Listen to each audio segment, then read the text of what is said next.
90.9 KLRC. That's Emerson Day and Get Behind Me. Hey, we're going through our 30 days kindness challenge.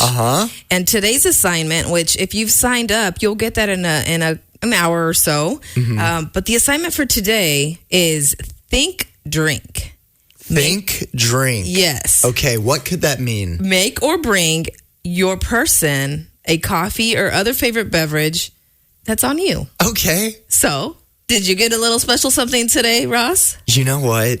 I opened up my headphones case and I look inside and there is a $10 gift card to one of my favorite coffee shops in there. Yay! And that was Mark. Oh, that was so sweet. Even while he's on vacation, he's still doing this kindness challenge. That's awesome.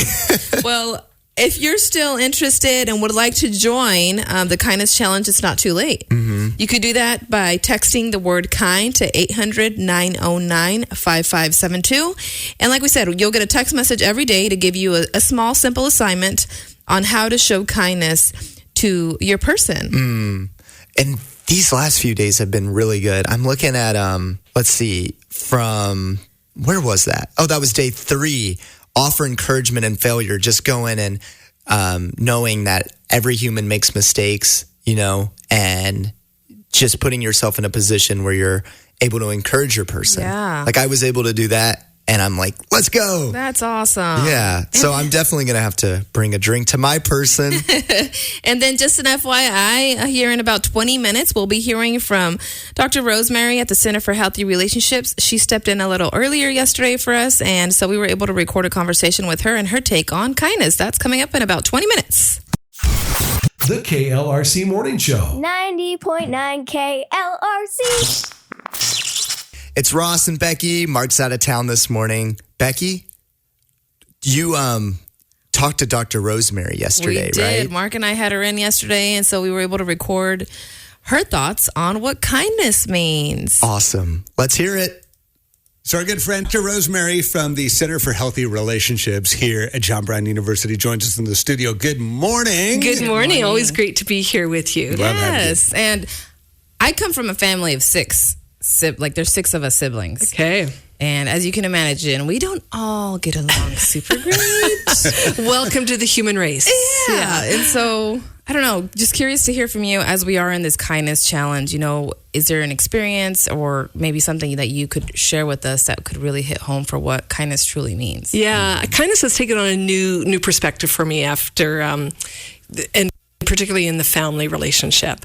So I grew up in a family where, wonderful parents, 3 other siblings, but one of my brothers was very angry, very conflicted.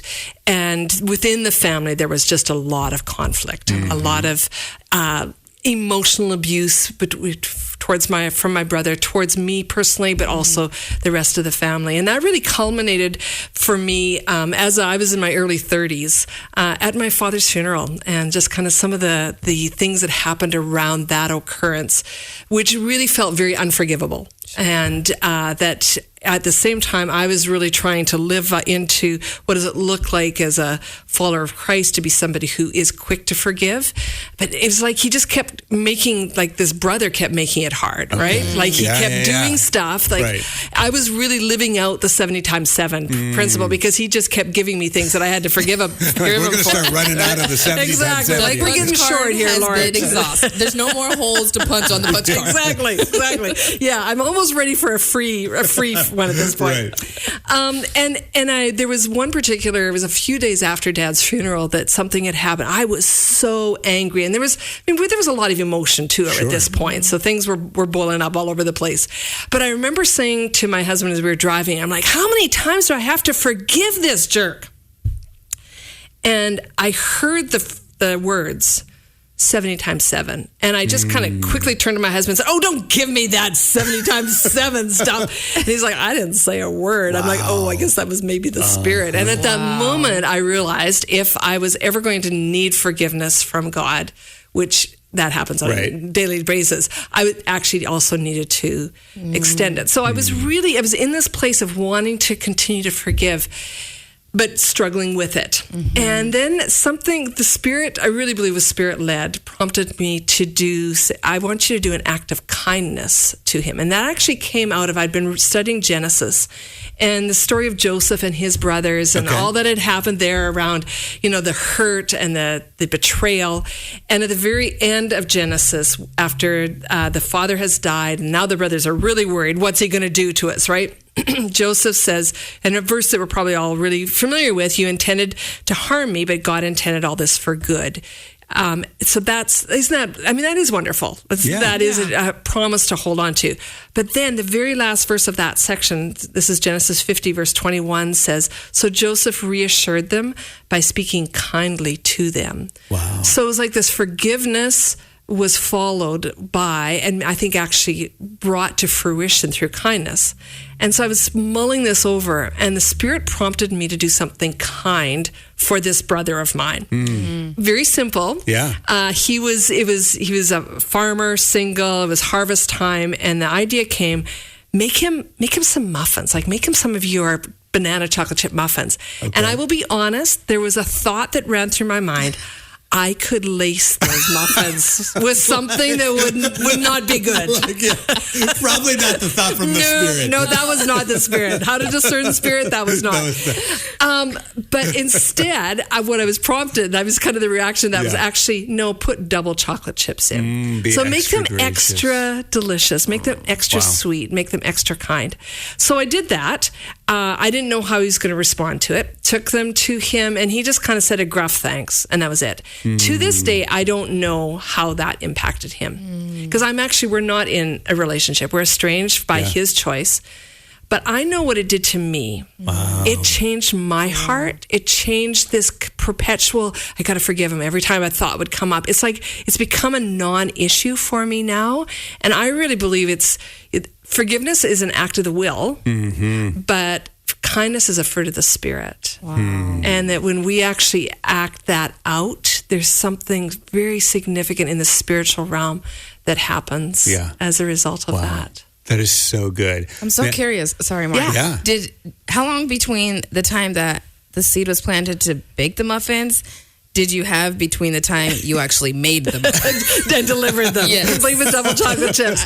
I would say that was probably like a couple weeks, and that was only because we didn't live in the same area. Okay. Yeah, okay. And so it was just work it out. Yeah, just worked it out. But there was a lot of interior work that went on in that muffin making process, right? Being willing to do it, praying through it as I was doing it, and just that, kind of a gift of kindness to the person who was probably, I wouldn't call him this, but would be as close to my enemy as I've ever had. Like that, again, loving and doing kindness to the person who you least. And now, I've often thought too, let's say your enemy or the person that you would struggle to do something kind for. Let's say they've passed away. Well, I think from Joseph, what we can see is sometimes it's just speaking kindly about people. Yeah. Right. And again, what that does for our hearts. I know there's a whole lot even more to this story. It sounds like you got to share more on a podcast. Yeah. too. So the Center for Healthy Relationships has a podcast. It's on our website, which is chr.jbu.edu. And I actually tell the full story. A lot more details about this. And so if you go on our website, we've brought it up to the front. You can click on that and hear the full story of the forgiveness muffins as they've lovingly become known. That's pretty awesome. And is there a chance that if somebody watches, they could be entered into a chance of winning said muffin? You know what? Like if I get a call for a batch of extra chocolate chip muffins, it's kind of like extra grace needed at this stage. Yes. Actually, it's funny because there's been times where I've taught on this at a place, and I've asked them. I said, let's offer muffins at the end of it, and they've done that, and it's just that it's such a tangible way. Plus, they're just really good muffins. So I love That's that. awesome. And thanks for hanging out with us this morning. Thank you. The KLRC Morning Show. 90.9 KLRC. Happy birthday! Let's go! We're missing Mark's finger dance. Happy birthday. Oh, that was fun. Okay, it's November 6th, and these are the folks celebrating birthdays today. We have Raquel Reed in Tahlequah, Becky Fritas in Fayetteville. Andrea Morris in Fayetteville. Monica Mays in Rogers has a birthday. Millie Jo Long is turning 6 in Prairie Grove. Rita Horton is turning 70 in Blue Jacket, and Owen Walker turning 9 in Springdale. And the randomizer has selected Millie Jo Long, celebrating 6 years today as a Marketplace Grill Birthday Bash winner. Ooh, happy birthday. The KLRC Morning Show. 90.9 KLRC.